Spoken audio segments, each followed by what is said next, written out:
Okay, wonderful, wonderful. I am so glad and a little sad because this is our last session of this wonderful class that we've been having, Women in Rabbinic Law and Narrative with Dr. Shana Strauch Schick. We've been doing lots of great, fascinating learning. You're always welcome to catch up on the recordings. This is definitely one that it's worthwhile to check things out if you are just joining us now. If you are here with us on Zoom, I will shortly be sending you an invitation to become a panelist. That does not obligate you to do anything. It just lets you turn your video on, share your video with us. You'll be able to mute and unmute yourself when we have opportunities for discussion. Of course, you're also welcome to use the chat. And if you're joining us on Facebook, you can put your questions and comments in the comment section directly below the video. I'll take a peek now and then so that you can be part of the conversation too. Without further ado, Dr. Schick, please. Hey everyone, I am also quite sad. So it's been really a fun couple of weeks, and so we have a lot to do tonight. So I want to finish up. We were in the middle of last week, and then hopefully do another topic as well. So last week we were talking about a shift we had seen. That on the one hand we had seen that when it comes to halakha, to the law, the Eretz Yisrael sources were inclusive of women in the command to procreate. It's very consistent in the Tosefta, in the Yerushalmi, two views in the Mishnah, but all of the Eretz Yisrael sources went with the view that women are equally obligated in procreation, and whereas the Bavli went with the view which says women are not included in the obligation to procreate. But now, last week, we turned to the aggadic sources, which talk about the physical process of procreation, and we saw something very different. So I'll just, quickly run through Vayikra, and you have it in the sources. I'll just go back to it. Let's see. So we saw. Go back to the beginning of this. Okay. So first, I'm just going to go through Vayikra quickly.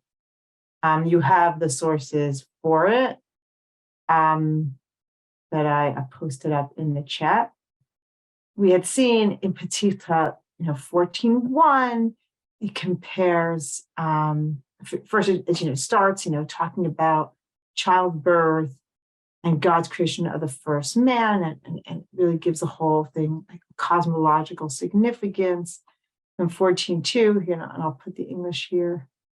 We refer to in the English. English here. Okay. 14:2, we saw that it focuses on the praise owed to God and God's care of the fetus, cites Rebbe Levi, third generation Amora, who offers 3 parables to illustrate God's role in conception, pregnancy, and birth. We saw 14:3, which presents God as the protector of the fetus from the forces inherent in the body of the mother that threatens the existence of the child.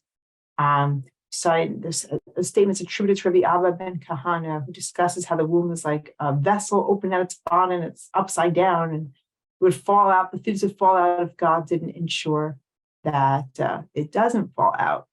14:4, that's when we saw those architectural and nautical metaphors, which we saw had parallels in those ancient Near Eastern hymns and praises to the birth goddess. 14:5, we saw it cites a verse from Tehillim 15:7, which is interpreted as King David describing his parents in engaging in non-procreative intercourse, and it's only because of God's intervention that a child that King David did result from it, where God is, it describes God as taking, again, those a drop of white semen, and turning it into a fetus in 14:6. We saw Rabbi Yochanan and Rish Lakish discussing how God creates the embryo from the fathered seed and draws analogy to the process of winnowing. And then the final, the Tichta 14:7, says, males from the mother and females from the father. And, it could be talking about a physical process, but since it doesn't actually mention anything physical, it could also just be talking about how we ascribe genealogy. And then it concluded with the Gufa passages in which that does have a shift, and how God is barely mentioned. And the mother does have a role in conception. Okay, and also has both parents involved in sex determination as well, and we're going to return to this below. So then we started looking at Bavli Nida. And as I mentioned, it's the concluding chapter of it's the concluding sugya of the third chapter of Tractate Nida. And the majority of this chapter is concerned with halacha, with law, with determining whether a woman is impure as a nida, whether she has expelled a blood clot, or whether she has had a miscarriage and it's a fetus. And it's concerned with the legal implications of this. But then this legal chapter concludes with a pretty extensive aggadic unit, which is called, which is described as an aggadic cluster, where it's just, it's not legal anymore. It's just, a cluster of different aggadic traditions. And they deal with now, we saw the law, and now it's talking about conception, embryology, a pregnancy, and a birth. And much of this portion actually parallels Vayikra in both form and content as well. So now let's just go. Now we're going to see how this compares. But it was too long to put in the sources, so I didn't put all of Bavli there, but you have it here. So the cluster opens with a tradition, which is attributed to Reb Simlai, the second generation Amor from Eretz Yisrael. And he's also the one who opened Vayikra, as you can see here. Yeah. Shana, I'm a little confused where we are. Sorry. All right. Right here. I'm sorry, wrong one. So Bavli Nida opens with Reb Simlai. Is this the Hebrew? Okay, good. Yes, sorry. Here we go. So here's the Hebrew. The Bavli opens with Darash Reb Simlai. And Vayikra also opens with Amar Rabbi Simlai. So we see he opened, and here, so here you have the Hebrew, here you have the English. Sorry, I was opening it wrong. I thought I was on the second slide. Okay, and so they both open with Reb Simlai. I just want to make that clear from here. Okay, they're in the two places, they don't say the same thing, but they both open with Reb Simlai saying something. Okay, and what is it that he says? That differs in the two. But what he says in the Bavli is also found in Vayikra. And what he says, he describes, and I'll do the English if people prefer, Reb Simlai, he describes the position of the fetus in a language which is almost verbatim to what's found in Vayikra 14:8. So it's a different attribution. So what we see is both Vayikra 14 and Bavli Nida open with a tradition attributed to Reb Simlai. So, but the difference is they don't say the same thing in both, but what Reb Simlai says in the Bavli is found in the Vayikra as well. You see, it's the same exact language. What does an embryo resemble when it's in the bowels of its mother? Folding writing tablets. Its hands rest on its two temples respectively. Its elbows on its legs. Its heels against its buttocks. Its head lies between its knees. Its mouth is closed. Its navel is open. It eats what its mother eats. It drinks what its mother drinks. The reason there's no excrement lest it kills the mother. When it departs to the air of the world, that which was open is closed, and that which was closed is open. So that's found verbatim, and you can see it in Hebrew as well. It's the same exact tradition. It's found in a book. Again, the attributions are different. The Bavli, this is attributed to Reb Simlai, and that's not who says it in Vayikra Rabbah, but it's the same tradition. Okay. Then the second half of this tradition, meaning that's in the Bavli. Here we go. This is a very famous tradition. A candle burns above its head, meaning the fetus, and it looks and sees from one end of the world to the other. As it is said, the lamp shines over my head, and by its light I walk through darkness. So it's not exact, but each of these phrases, there's a candle in Vayikra Rabbah. Remember, we saw the fetus is in the dark and God lights a candle for him. And this phrase, from one end of the world to the other, that's also found in Vayikra Rabbah as well. There it said, at the time the Holy One, he created the first man, unformed man, he created him, and he was spread out from one end of the world to the other. So it's the same exact phrase is found in the Bavli and Vayikra Rabbah. Now, the Bavli then continues with a section that's not found in Vayikra Rabbah. And this is really the famous part, which it relates how the fetus is taught all of the Torah, forgets it at birth, and then takes an oath to maintain a life of purity. So this section, it's not in Vayikra Rabbah, but it's found in another work, which is called Abel Rabbati, though it's a debate whether that postdates or predates the Bavli.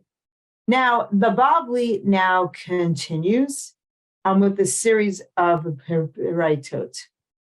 Okay, here we go. Okay, here it is in the Hebrew, and these. So the first of these concerns fetal position. The second posits that the birth of females occasions more pain than that of males because here, and here it is in the English. Why do females cause more pain than male babies? Because each one emerges from the womb according to its position during intercourse. And Hebrew is, so the female must turn her face up, because this assumption that women are on the bottom during intercourse looking up, but the male does not turn his face. I mean, a male baby, his face is looking down. So that is, less painful for the mother. I would say it's a lot more painful if the baby is looking upwards. Now, this language finds parallel in Vayikra Rabbah 14:5, as you can see here, which discusses King David's parents engaged in marital intercourse, which is based only on lust and not to have a child. And the language he used is, I'll just read it in Hebrew, and you can read along in the English. When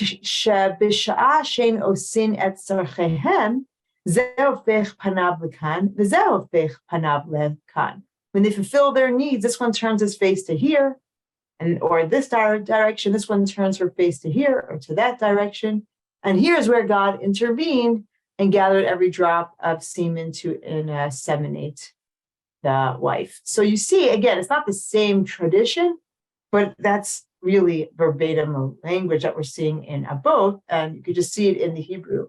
Zeofech panav lekan, zeofech panav lekan, and here in the Bavli, zeh tashmisho zeofech panav, zeofech panav. So it's clearly a culling from this language. The next Baraita, which appears in the Bavli, is by Babylonian Amoraim, and this has no Vayikra Rabbah parallel. And it discusses, okay, no, we have this here, what we already saw. It discusses intercourse during pregnancy, its potential risks, but predominantly the benefits of semen for mother and the gestating a baby during different trimesters. Now, another tradition follows, which also has no Vayikra Rabbah parallel, which is the next slide. Let me get it here. Okay. So this is not found in Vayikra Rabbah, and it describes famously the three partners in a person. Tanu Rabbanan, our rabbis taught, Shlosha Shutvim Yesh Ba'adam, there are three partners in a person. HaKadosh Baruch Hu v'Avi v'Imo, the Holy One, his father and his mother. And then we started mentioning this last time, and then it talks about the physical elements that each contribute to the developing embryo. Avid mazriya halovein, shemimen atzmo v'gidim v'tziparnai moch b'shov halovein sheba'ayin. The father seeds the white substance out of which a child's bones, sinews, nails, the brain, his head, and the white in his eyes are formed. Imo mizarat odem, whereas the woman seeds the red. Shemimenu or basar v'sarot b'shachor shebe'ayin. From there forms the skin, flesh, hair, blood, and the black of his eyes. God gives him the spirit, the breath, and the features of the face, seeing of the eye, shmiata ozen, hearing of the ear, dibur peh, speech, haloch raglayim, the ability to walk, ubina v'seichel, understanding and wisdom. Oh, my English is out of order, sorry. When it's time for a person to depart from the world, when the person is meant to die, and God removes the part, like, all those things that God gave, meaning the senses, life, the force of life, and intelligence. And then the parts that the mother and the father gave are left with a person. Now, although this is introduced as this tradition is introduced with a phrase Tanu Rabbanan, which normally, that's a formal attribution of a Tanaitic statement. Our rabbis taught, but many have already observed that this Tanaitic attribution is suspect, because when this tradition appears in the parallel when this appears in the Yerushalmi and Tractate Kilayim, it is not introduced as a Braita. So, is this a Braita? While it is in the Bavli, it's not introduced as such in the Yerushalmi, which would indicate that it's probably not a Tanaitic tradition, but a later one. Now, the next group of traditions parallel the very, God and male-centric traditions of Vayikra Rabbah concerning embryogenesis. And many of these traditions parallel what's found in Vayikra Rabbah in both content, theme, and language. The attributions are not the same, meaning they are attributed to different rabbis when it appears in Vayikra Rabbah. However, what is common is that all of these traditions are attributed to rabbis from Eretz Yisrael. So, for example, in the Bavli, here it is in the Hebrew, but I'll move to the English in a second. We have Rabbi Chanina bar Apapa, who brings a drasha. He expands upon that verse from Job that we saw in Vayikra Rabbah, Job 9:10, which praises the kindness of God for ensuring, and he So he uses that verse to praise the kindness of God for ensuring that a fetus does not fall from its mother's womb, though it's open at the bottom, something we saw before. And this is unlike a human who cannot do so. So here it is in the English. And we saw, I think we all remember, this was something that was discussed in Vayikra. You could see these parallel. This parallels Vayikra 14:3, wherein Rabbi Abba Bar Kahana likewise expands upon Eov 10:12 to contrast God's ability to ensure that the fetus does not fall from the womb, as opposed to a human king who cannot. You see, it's different attributions, but clearly it's the same Rasha. In another tradition follows, which makes a similar point.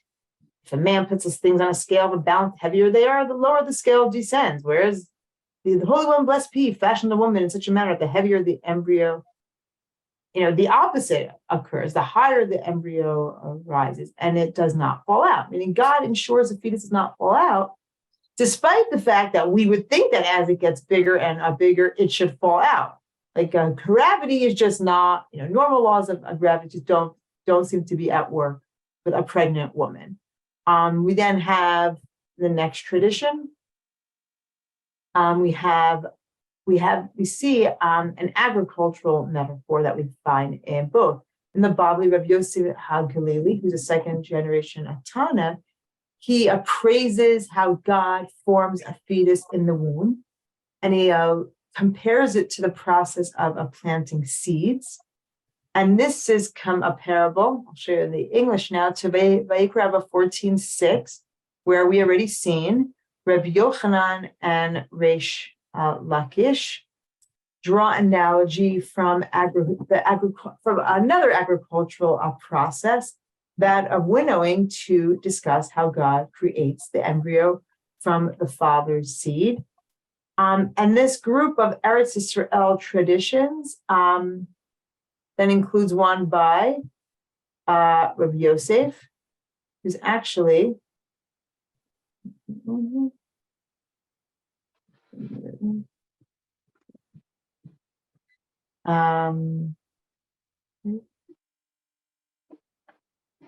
should be here. Sorry, did I skip one? Oh, I left it out. Sorry. Okay. So this after this is a tradition which I did not bring here. It's where Rav Yosef, a third generation Babylonian Amora, and Rav Elazar, do I have it here? A third generation Eretz Yisrael Amora, who they describe how God is the ultimate force behind the process of procreation, which has no parallel, but that's essentially the entire theme of Vayikra 14. Okay, we next have, here we go, Rabbi Hanina Bar Apapa. Here we go, he's cited again, we had seen him earlier, and he again describes how God forms a fetus from kol tipa ela min habaror shabo, from the purest drop of male seed. And this is, certainly similar to things we saw a few times in Vayikra. We saw this in 14:2 and 14:6 of how God forms the fetus mitipa shalav lalabinut shabo, from the whitest drop. And also, like 14:6, this is a homily on Tehillim 139:3. You observe my walking and lying down, and are familiar with my ways. Okay, the next tradition is attributed to Tana Debe Rabbi Yishmael. And again, we see the same analogy made to Zorah winnowing, which we saw in Vayikra. I'll bring you the English here. So in the Bavli, second generation Tana Debe Rabbi Yishmael, along with Rabbi Abahu, a third generation Amorah from Eretz Yisrael, they continue the winnowing analogy like 14:6. And Rabbi Abahu also describes King David as calling out to God in a manner similar to what appears in Vayikra 14:5, though he doesn't say the same thing in both. Now, the last two traditions in this group, which are attributed to Rabbi Abahu and Rabbi Yochanan, to Eretz Yisrael Amoraim, we have met them in the Yerushalmi on procreation, and they reiterate that God is the driving force behind every aspect of conception and gestation, which echoes Vayikra 14:5, which described how God inserted every single drop that there is. And you could see, the parallel language in both. Now, after this group of Eretz Yisrael traditions, we then have two traditions concerning sex determination, which parallels what we had seen in Vayikra in many ways. So the first is attributed to Rabbi Yitzchak Bar Ami, who's a third generation Babylonian Amora. And he writes, I'll read in Hebrew, then we'll look at the translation. Amar Rabbi Yitzchak Amar Rabbi Ami. Isha mizar'at techila yoledet zachar. If a woman emits seed first, she bears a male.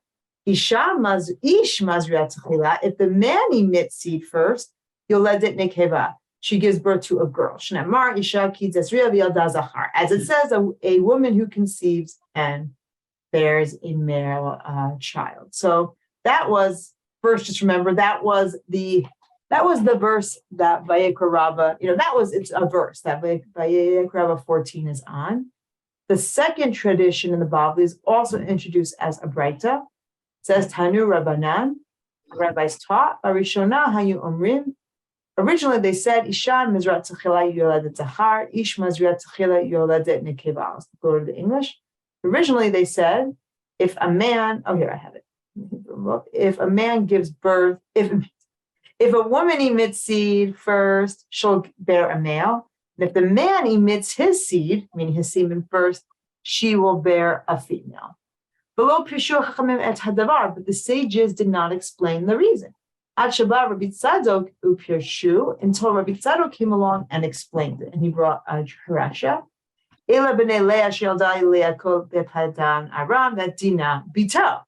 What does the verse say? These are the sons of Leah and his daughter Dinah.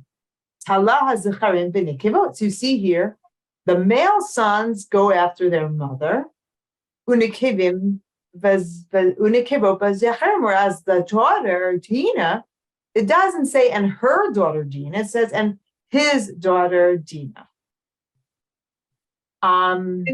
Now these both recall what we had seen the very end of Vayikra, which had discussed sex determination through both parents. We saw the male is from the mother, the woman, and the female is from the father. And then it brought the same biblical proof text, which we didn't read before. Now, so they're very similar. However, there is a crucial difference between how these two traditions appear. They're almost exactly the same. However, as we saw before, the Yerushalmi the Vayikra tradition doesn't make any explicit reference to anything physical, whereas the Bavli very much does. The Bavli says, Isha mizar'at techila. If she emits her seed. If the man emits his seed, and Isha mizar'at techila, if she gives forth her seed first, yoledet zachar, she will give birth to a boy. Ish mazrat techila, if the man gives his seed first, yoledet nekeva, she will give birth to a girl. When we look in Vayikra, it just says, hazachar min ha'isha, the male is from the female, hanekeva min ha'ish, the female is from the male. Now, it could mean the same thing, but it is significant that the Vayikra makes no explicit reference to seed or how the parents physically contribute to the physical process of fetal formation. So what we can say is only does the Bavli explicitly talk about with a female emitting seed and what we'd call a two-seed theory. Now, let's just finish up the Bavli section. So the next section begins with a short discussion, which also has no parallel in Vayikra Rabbah. Oh, what is it? No, so I didn't put that in here, which talks about how it's technically possible to determine the sex of the fetus. Now, the next tradition in this slide is another tradition attributed to Rabbi Yitzchak, which parallels almost verbatim Vayikra Rabbah 14:5, that a woman only absorbs semen or becomes pregnant close to menstruation. And that's in the Bavli. A woman can only become pregnant close to her period. And the verses Vayikra Rabbah, a woman can only absorb semen close to her period or near it. So here's just the English for you to be able to see it. Sorry. And you see both also are talking about the same verse from Tehillim, Psalms 51:7. The next group of traditions extols these are attributed to Rabbi Yitzchak Bar Ami also, extols, how great it is to have a male child, which was I'll put it in English here, which was basically the running theme of Vayikra Rabbah. I mean, all of the sections could conclude with the same refrain, all the more so if it's a boy. When a woman conceives and bears a child, the Hebrew name. So that was the theme of Vayikra Rabbah, and we see it, make an appearance here too. The last tradition. The next tradition is, we then have three questions posed by the students. Rabbi Shimon Bar Yochai has a whole bunch of questions to him concerning the seeming arbitrariness of various biblical laws. Now, why this connects here? Because the last one, they ask about why the Brit Milah, why circumcision occurs on the 8th day, which is then followed by a Paraita regarding why a woman is a menstruant for 7 days, which parallels Vayikra Rabbah 14:7, which similarly discusses circumcision on the 8th day and the 7 days of menstrual impurity. Finally, we have the end of this cluster with another set of questions posed to another Amora Reb Dostai. He's a fourth generation Tana. And these are questions concerning various differences between men and women, to which he responds, what are these differences based on? He writes, Zemi mimakom shenevra, v'zo mimakom shenevret, which meaning each one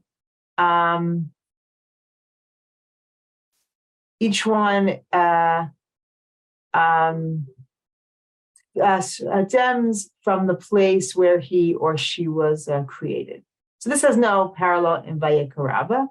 However, recall the Braita, which appeared at the beginning of the Bavli, spoke about something very similar, and it asked, why do females cause more pain at birth than males? And it says, because of their positions during intercourse. The female emerges in the position she assumes during intercourse. The male emerges in the position he assumes during intercourse. The former, therefore, turns her face upwards, while the latter need not turn his face. And now there's a question at the end of this whole sugya asks, why does a man lie face down? Why does a man lie face downwards during intercourse, and why does a woman face upwards during intercourse? So the answer is they each face from where they emerge. Women, from the earth, lower realm, men are from the upper realm, so they look upward. And so what's very interesting, when we examine this sugya, two things emerge. First of all, we see the degree to which it parallels Vayikra Rabbah. And I want to do another share here to it's the text that I gave you, the second set of sources, but I will open it up here as well. I'm making it small so you can just see how almost every aspect here has a parallel in Vayikra Rabbah, as we went through now. So that's one interesting feature about this sugya. But another really interesting feature, if you notice, I had put these letters in the top of each slide, is that as examining the sugya, it actually becomes apparent that it's also arranged in a chiastic structure, as we had seen in the procreation, the laws of procreation sugya. And what's the chiasm here? We have an A, B, C, D, C, B, A. And I'll go through it. The sugya is framed by the traditions in section A and A prime, which, as we just mentioned, discuss the differences between men and women and affirms the superiority of men as it relates to something kind of out of nowhere, the respective positions during intercourse. Why do baby girls occasion more pain? Because she's facing the way that, a woman would be facing during intercourse.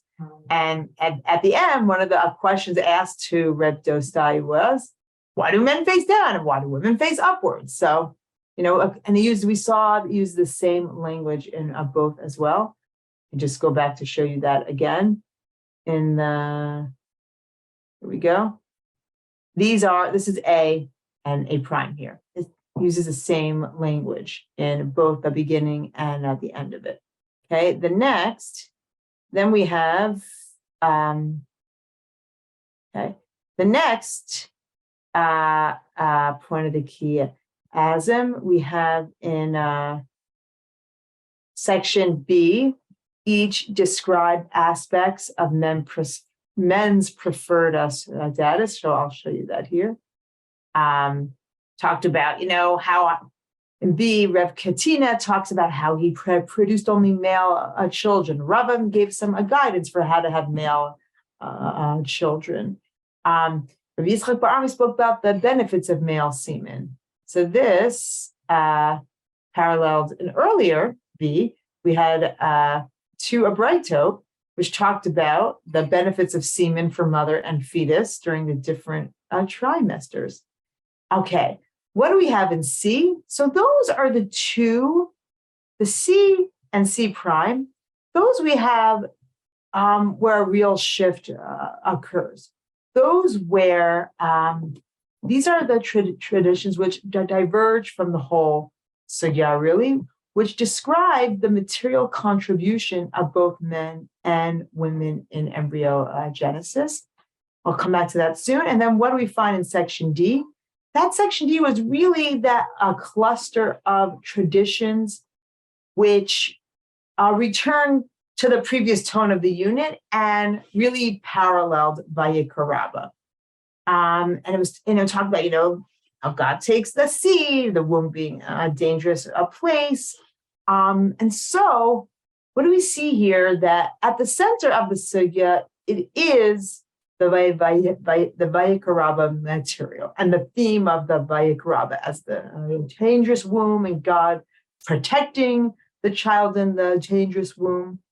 However, what else do we see? That it's framed by these uniquely Bavli traditions here, which talk about the woman's contribution, the woman's physical contribution during the process of conception. And what that does is, it's so therefore both conforms to Vayikaraba, but it also challenges it. By presenting the mother as an active agent, as an active subject in the process of procreation.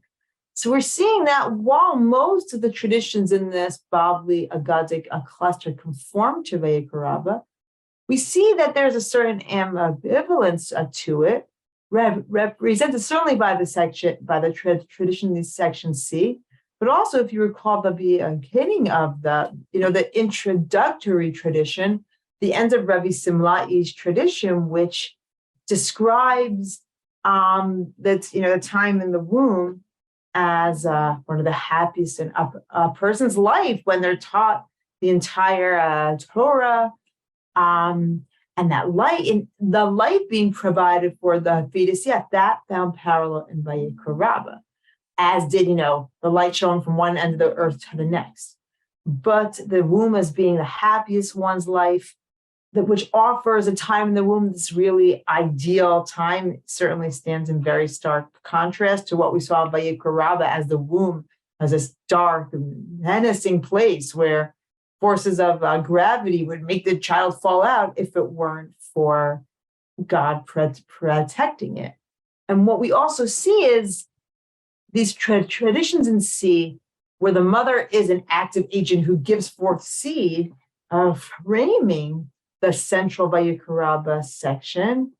What it does is also, it effectively reframes the very discourse of Vayikaraba as well. I mean, we see these are not just, she gives some seed. The woman is presented as a partner. We have three partners in the creation of a child. There's God, the father, and the mother. And the mother and the father, maybe he gives white and she gives red, so someone can read into that, but they're really presented as equals. They are partners. They both physically can attribute to the formation of the fetus. And then the tradition by Rabbi Yitzchak Bar Ami and the alleged Abraita, which both men emit seed, and that the sex of the baby will depend on who does so first. Which again had parallels in Vayikaraba, but only in the Bavli does it explicitly give voice to the fact that a woman is contributing physically to it. So we see how this Bavli unit both incorporates the Vayikaraba traditions, which really downgrade or erase the role of the mother in the physical process of procreation, while at the same time including traditions which make the mother an active participant as well. We see that done in a very not haphazard way, but it's done in a really stylistic way in this literary unit in this literary structure of a chiasm, which we saw in the sugya where the legal sugya about the obligation of procreation. There too, we saw the Eretz Yisrael material in the middle and the Bavli material on the framing it. So again, we see the Eretz Yisrael is in the middle, perhaps then at the focal point of the set of this whole unit. But the fact that it's framed by this Bavli material, reframes some of the discourse as well. Now, it has to be mentioned that this Bavli, these Bavli traditions, wherein women have seed and are shown as actively being a part of procreation, it actually has parallels in texts that were texts were circulating in Sasanian Iran during this period as well. Let me get my next slide, which has that. Okay. Oh no, sorry, the wrong one. Sorry, let me share my other. Where are we? I have another, sorry, too many things open. Okay. Hold on, let me stop this. Let me stop the share and then let me get the other one.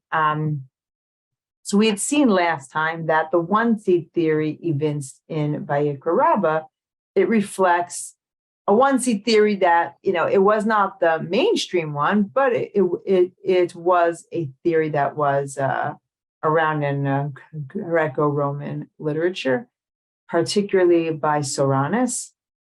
And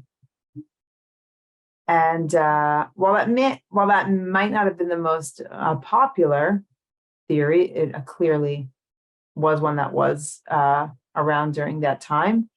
Whereas the more prominent one, even in the Roman Empire, was a two-seed theory.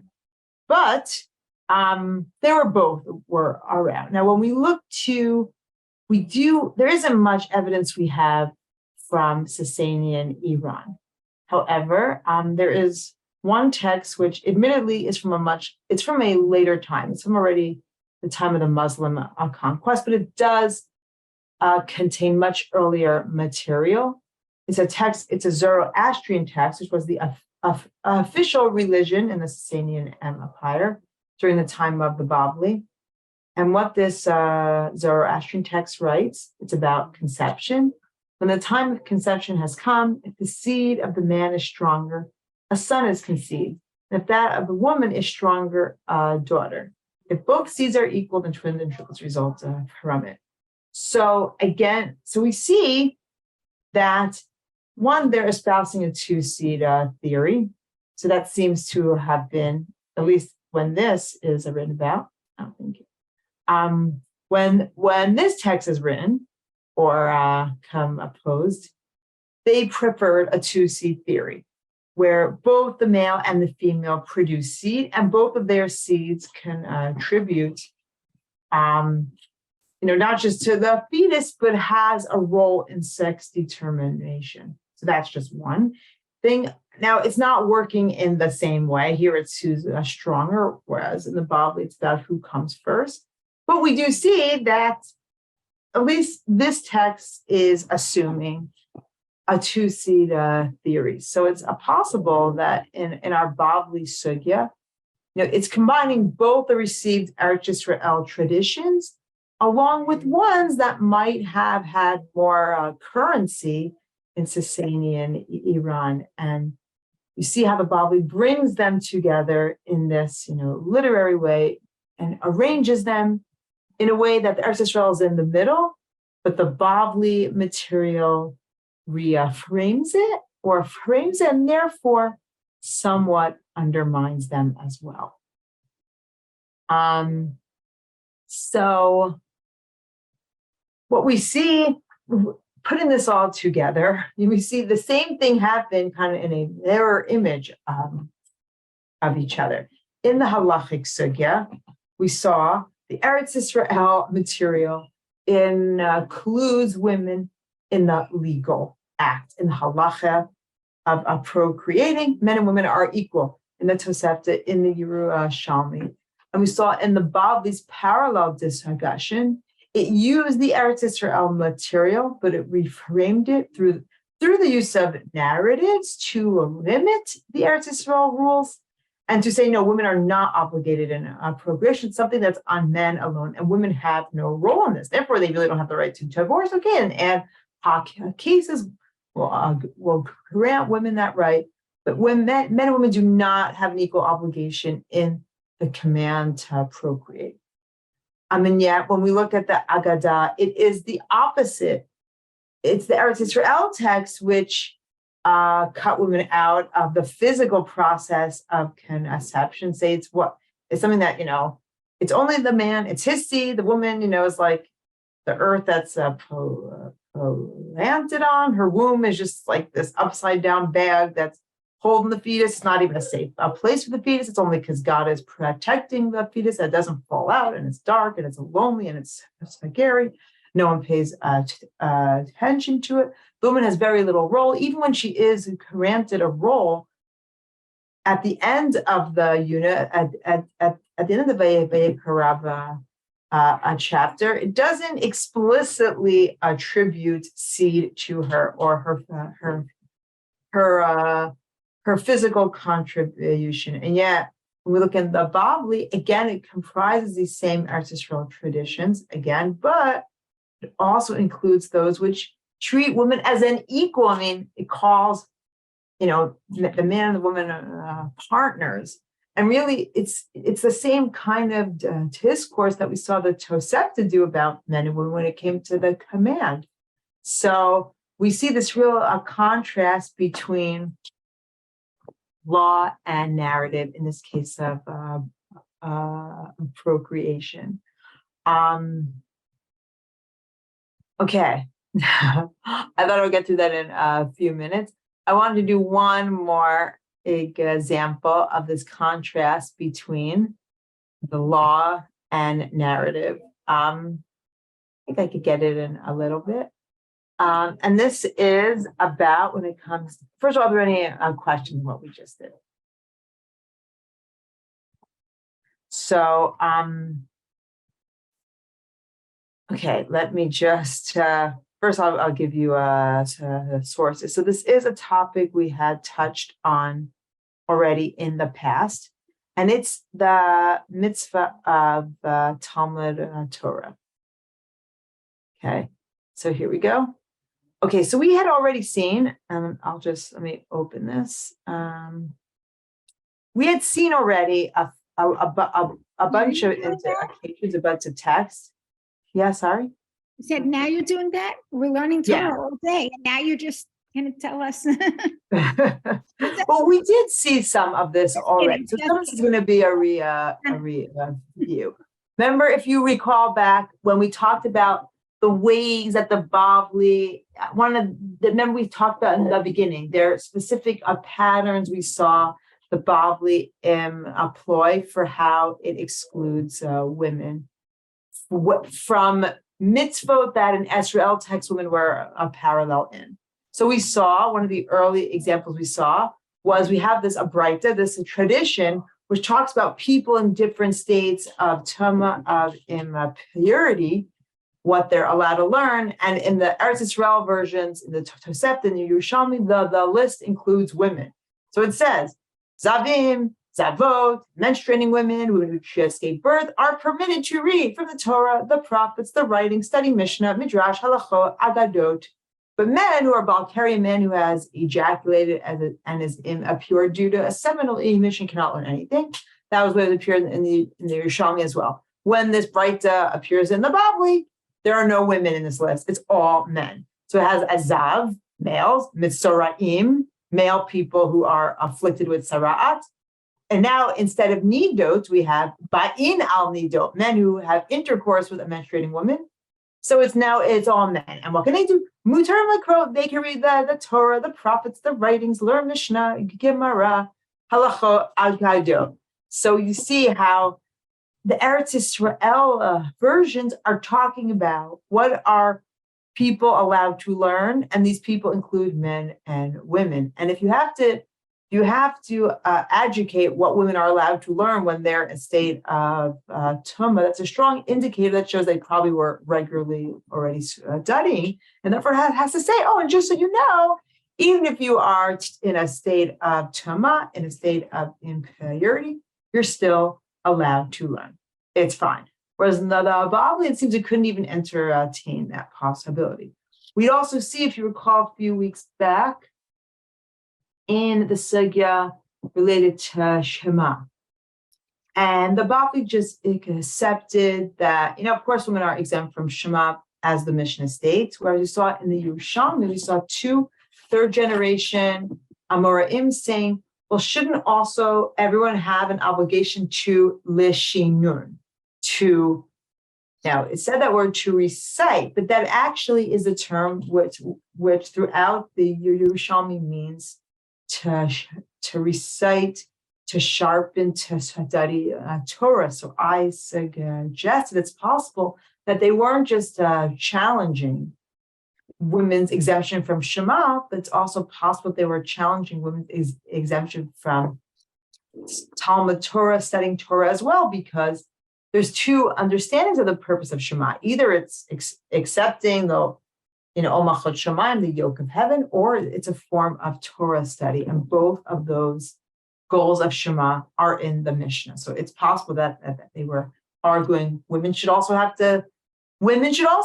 to say Shema as a form of Torah study as well. Now, a really important Mishnah on this point is famous Mishnah. It's in Sota about a woman who is suspected of committing adultery, the Sota ritual, and I normally know the Torah punishment is that she would die or she would go through this horrible ordeal and her stomach would burst. But the Mishnah then says, if she has merit, that can delay the punishment for her. So that's the first view of the Mishnah. Okay, it says, there's merits that can delay 1 year or 2 years or 3 years. Then we have the statement, Mikan ben Azai omer, Mikan omer ben Azai. From here, Ben Azai says, Chayav adam lamed bito Torah. A person is obligated to teach his daughter Torah. Shum tishteh tidaj zchut tolala. So know that if she drinks, the merit will delay it for her. To which Rabbi Lezer counters, Kol lamed bito Torah kilu lamdat tiflut. Whoever teaches daughter Torah teaches her tiflut, whatever that means, promiscuity. So this is a little bit, a lot of questions about this. Like, what? That seems like, what is that? This is the merit. It kind of seems that's a pretty big statement to make. Teach her Torah so she doesn't so if she's ever suspected of committing adultery, she won't die from it. Maybe, I've kind of always looked at that for a long time until I actually read a very good article. Dissertation by, I can't remember who. I will put it in. I will try to send it. Points out that this language of Ben Azai actually has a very strong parallel in another halacha, the Tosefta, in Kiddushin, which talks about a father's obligations to his sons. And one of those obligations, Ezu mitzvah ha'av al haben.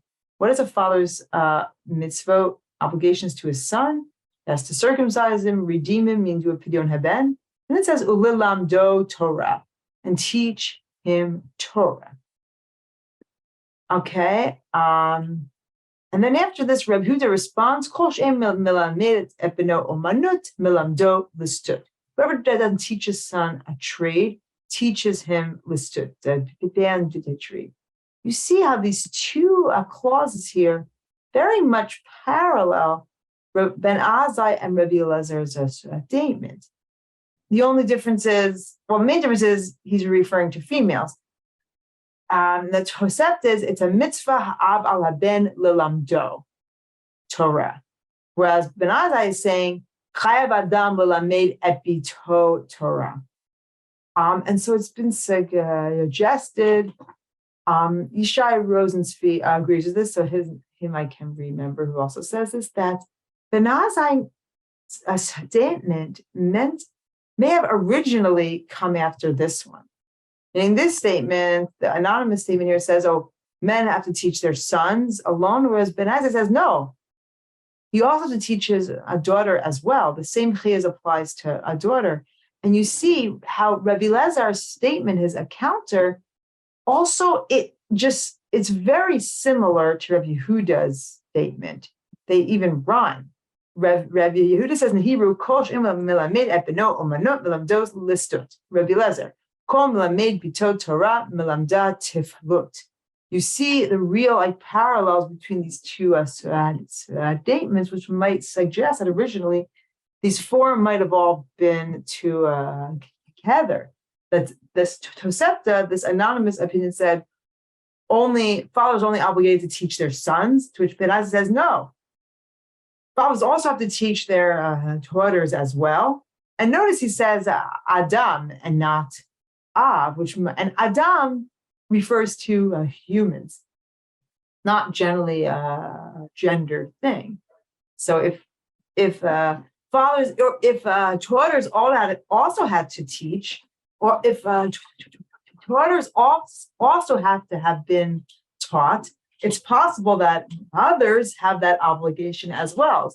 So therefore, Ben Azai is not limiting the obligation to fathers alone. That's a possibility that Elizabeth Shanks Alexander posits. So what this says is, I'm not saying everyone agree with this, but we're seeing that there is a view in Eretz Yisrael that's very clear of Ben Azai that men and women have an equal obligation in a Torah Su'adadi. Now, when it's placed in the Mishnah in Sota, it looks like this is a context. It's about the Sota discussion. But even if one does think that's what the Mishnah is about, when you look in the two Talmuds discussion about it, it's very not just limited to the specific case of Sota. So the Bavli, first of all, I'll start with the Bavli. It completely ignores the opinion of Ben Azai, and it just wants to know about Rabbi Eliezer. The whole discussion here is about Rabbi Eliezer. It's like, oh, wait, what do you mean? How could you say it's Tifla? So rather say it's like Tifla. Fine, but there's no mention of Ben Azai at all in the Bavli Sugya Anna, and you have it, you can look at it. The Yerushalmi, on the other hand, it discusses Ben Azai. It opens with Ben Azai. It says, Ben Azai, Delok Rabbi Eliezer Ben Azariah. It says, Ben Azai contradicts Rabbi Eliezer Ben Azariah, because then it brings a story. Maseh, the Rabbi Yochanan ben Beroka, Rabbi Eliezer Chasma, talks about Rabbi Yochanan ben Beroka, who he met. He's one who said women are obligated in Revu. And they wanted to know, okay, who taught today in the study house? And it says Rabbi Eliezer ben Azariah did. Then it brings a story where a matrona, a Roman matron or something, came to the study house to ask a question.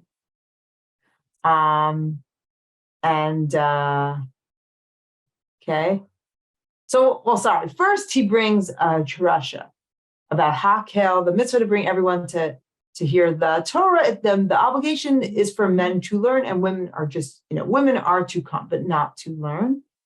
And then we have a story of where a Roman matron came to Rabbi Eliezer, and this is the Rabbi Eliezer of the Mishnah, who says it's Tifla. And this woman asks a good question, and he says, better the words of the Torah be set on fire than I teach Torah to women, which aligns with his position in the Mishnah, where he says it's like teaching Tifla. But then the story doesn't end, and the students or his son says to him, what are you doing? Why are you being mean to her? If you don't, she's supporting us. Don't bite the hand that feeds you, basically. You're going to lose money if you're mean to her. And he says, well, let Torah words Torah be burned, but let not be handed over to a woman. But then they say to him, actually, that was a good question. So can you just tell us what the answer is? So when she left, they then reiterated the question, and then Rabbi Eliezer answered them. So on one hand, so we see the Yerushalmi, it mentions Hanazai where the Bavli does not. That's just the first point. And even as it then brings a story with Rabbi Eliezer, which he's consistent with his view in the Mishnah, he's critiqued for it, and it kind of presents him as being a little bit of an outlier in this regard. And the fact that his son said to him, why are you not answering her? It's not like a smart thing to do. She's the one supporting us. But if it were truly us or to teach a woman a Torah, I would hope by financial support wouldn't be enough of a reason to violate that. And we see it's also a good question from the fact that they then ask him, well, what's the answer to the question that she had? So this is very much consistent with what we've seen. And I'll just say, in 1 minute. So yeah, the halacha we see in Eretz Yisrael, at least that there are opinions which include women in the obligation of the Torah study. Whereas in the Bavli, is not only is that not an obligation, but even when you have a tradition which might indicate women were engaged in Torah study, it can't even have such a tradition, but it turns all the females in that list to males. And yet, again, in the aggadic realm, we have the reverse. And what we have is, and this is something I've written about, that there's these stories which appear only in the Bavli, nowhere in Yerushalmi, about a learned woman named Beruria. Now, we all know these stories, right? Rabbi Meir, Rabbi Chana ben Teradion. All these stories are only in the Bavli. There is a real woman named Beruria. She does exist. And she is, where do we find her in Eretz Yisrael literature? In the Tosefta, she is cited as issuing a halacha. So it's not only are women in Eretz Yisrael learning Torah, there's not only opinions which say women are obligated to learn Torah. We see there are even women who are Tanaim in some way. I mean, she appears here issuing a halacha.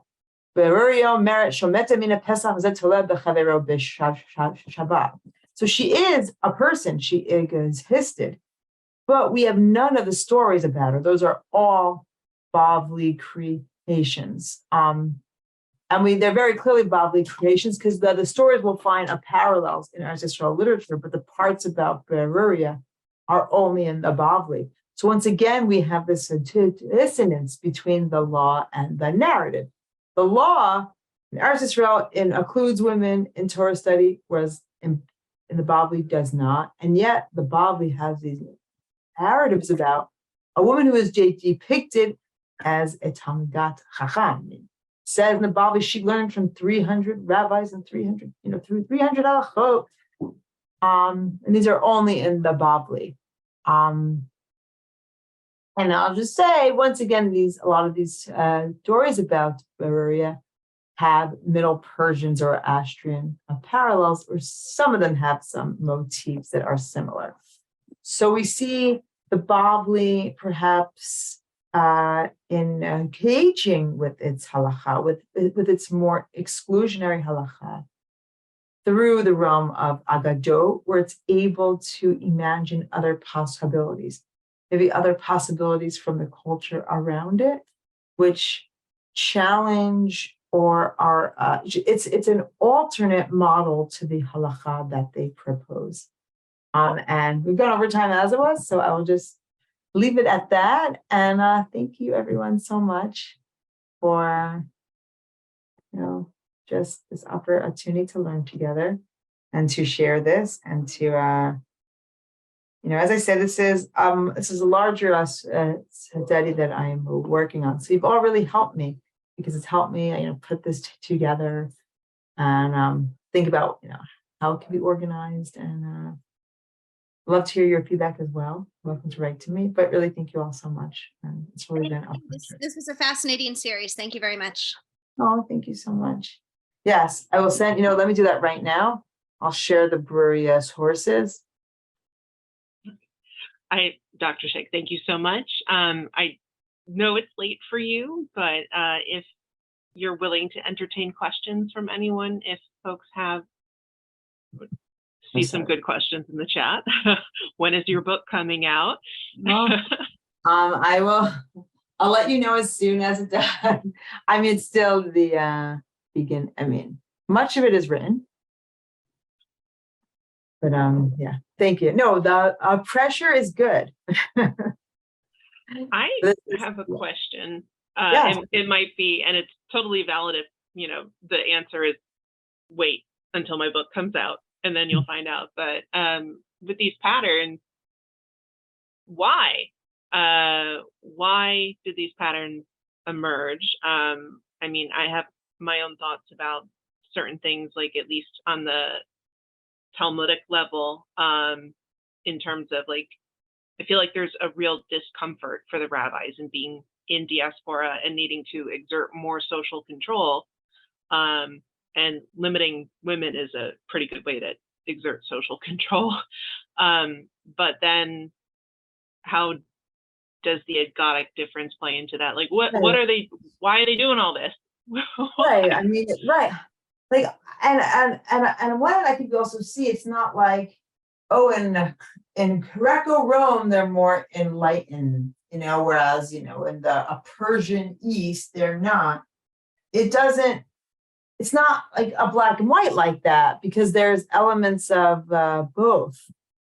Like, you have the more inclusive halacha in Eretz Yisrael, and but on the other hand, also through agadot, we see other possibilities imagined. So the laws of women are included in procreation, and yet how they discuss, at least how the author of Vayikra Rabbah discussed conception of physical process. It's when the mother is really marginalized, and that wasn't even the most popular scientific theory in its day. And yeah, we see the Bavli on the one hand, it did go with the more exclusionary approach, and yet it's able to think about other models, either in Eretz Yisrael ones or perhaps ones that were more prevalent in wider Sasanian Iran, because not that the Zoroastrians were raging a feminist in any way whatsoever. And I think, if I didn't mention, the ritual disabilities that a menstruating woman had in Zoroastrianism makes Jewish women look like it's nothing. I mean, they had to live in dolus huts. They were fed minimally. They had to wear shrouds of the dead. They can cause tumah by looking at something. And they couldn't come near the sacred fire. So there's a lot of stuff. However, there's this text, and it's in the Berea sources that I gave you, Zoroastrian text, which talks about, so who's going to go learn in the study house called the Narangistan, the male or the female? I mean, in the Hedistan. So men and women are afforded equal opportunities to study in Zoroastrianism. And so it's possible, these Bavli narratives, where it does call from some of the motifs in Zoroastrian texts, it's thinking about other possibilities. In the halacha is one way, and yet you can still imagine a woman like Berea who existed. She lived. I mean, she's in the Tosefta. That's the best kind of evidence we have of a person. And yet the stories about her are only in the Bavli. And as David Gupla and Tali Lam pointed out, they are very likely Bavli literary creations, but they're able to imagine a woman depicted as a rabbi. And so, yeah, I don't know what to make of it. It's not a black and white. What I can describe it, that narratives allow for imagining other possibilities, and maybe ones that people were talking about, ones that were bothering, ones that brought challenges to, the status quo halacha. And how you view Berea in the stories is also not black and white. Sometimes it comes out kind of a nag, maybe. I think she's awesome, but maybe for a man, like this woman's always yelling at rabbis in those stories, and as these were stories for rabbis, for men, maybe she's not such a positive figure if you're reading it as a male, So, yeah.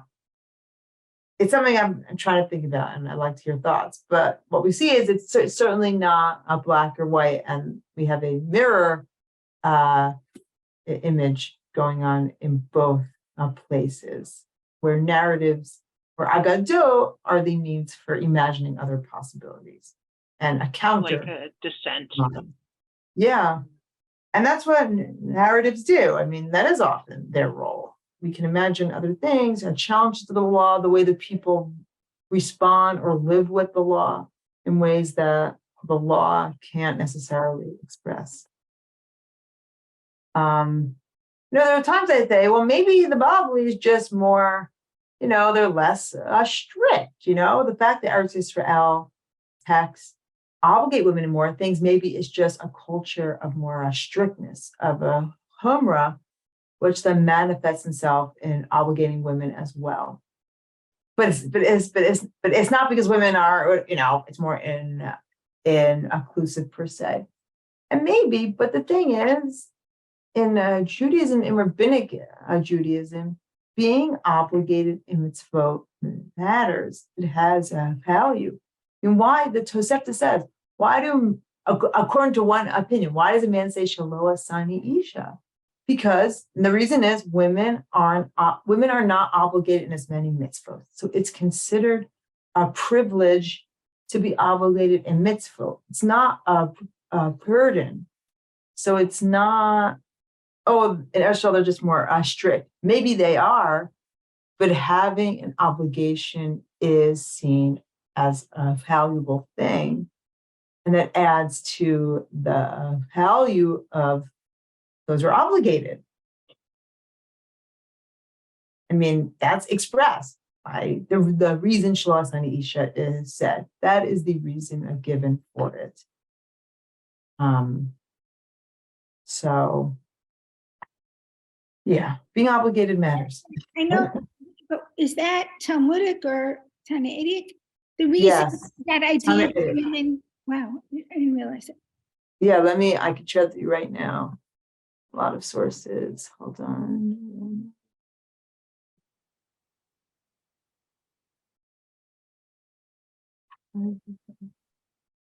Are there any other questions? I Folks who are in the attendees section, you can use the little raise hand, and I can unmute you if you want to ask something. I guess, Shana, I was wondering Mhm. also, is like I know this is opening up a larger topic, but who decided, who decided in the Bavli to include all these traditions? So Well, can it represent a later, first, let me just show you, let me just relate to your last question. So this is in the Toseftim Brachot Vav Yudchet. The three blessings a person must say every day. Shelo Asani Goy, Shelo Asani Bor. You do not make me a non-Jew. You did not make me an ignoramus. And Baruch Shelo Asani Isha. And why Shelo Asani Isha? She'ein nashim chayavot b'mitzvot. Women are not obligated in mitzvot. That is Rabbi Yehuda, and this is Rabbi Yehuda Bar Ilai.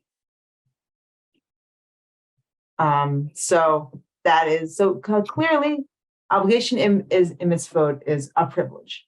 Yeah. Now, who included all these traditions? I mean, that's an excellent question. It's like, one of the fundamental issues of academic Talmud study. There is anonymous retractors. Right. They live after the Amoraim. So they are putting together the Sugyot.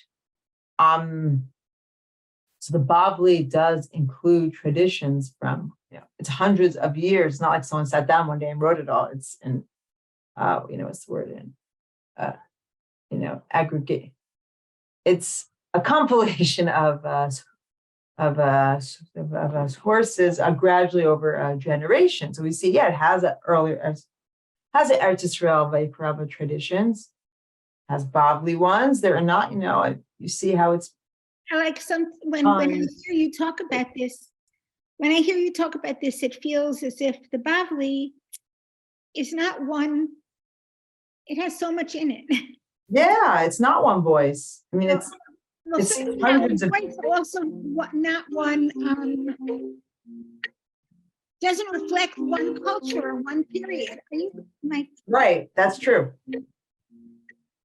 Yeah. So what do we do with that? And I'm not. No, that's not a fair question. Just that sheds light on everything too. It doesn't clarify. That's what we say. Shivim panim la Torah. Like there's multiple views. It's not. Yeah.